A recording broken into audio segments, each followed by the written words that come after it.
A block is gently placed on a conveyor belt moving horizontally with constant speed. After t equals to 4 seconds, the velocity of the block becomes equal to velocity of the belt. If the coefficient of friction between the block and the belt is 0.2, then the velocity of conveyor belt is.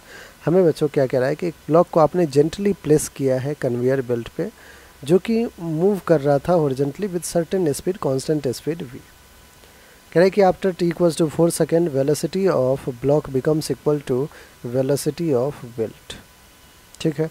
If the coefficient of friction between the block and the belt is 0.2, then the velocity of conveyor belt is. हमें velocity of conveyor belt पूछा गया है बच्चों.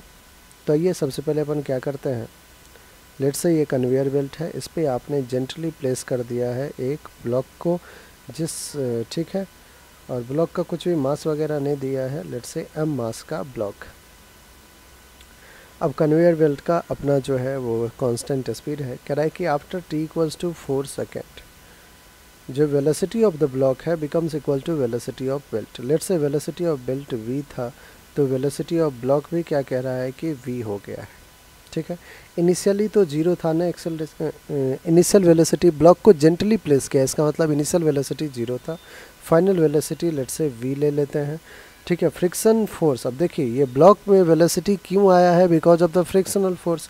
अब frictional force जो है बच्चों block पे वो लग रहा है. ठीक है. फ्रिक्शनल फोर्स कितना एक्ट कर रहा है, तो आप कहोगे म्यू इंटू एन. जो फ्रिक्शनल फोर्स होगा वो कितना एक्ट कर रहा है, म्यू इंटू एन. एन की बात करें तो एन ऊपर एम जी नीचे, तो एन की वैल्यू क्या है, एम जी, तो म्यू इंटू एम जी. ठीक है. अब फ्रिक्शनल फोर्स क्या है, म्यू इंटू एम जी.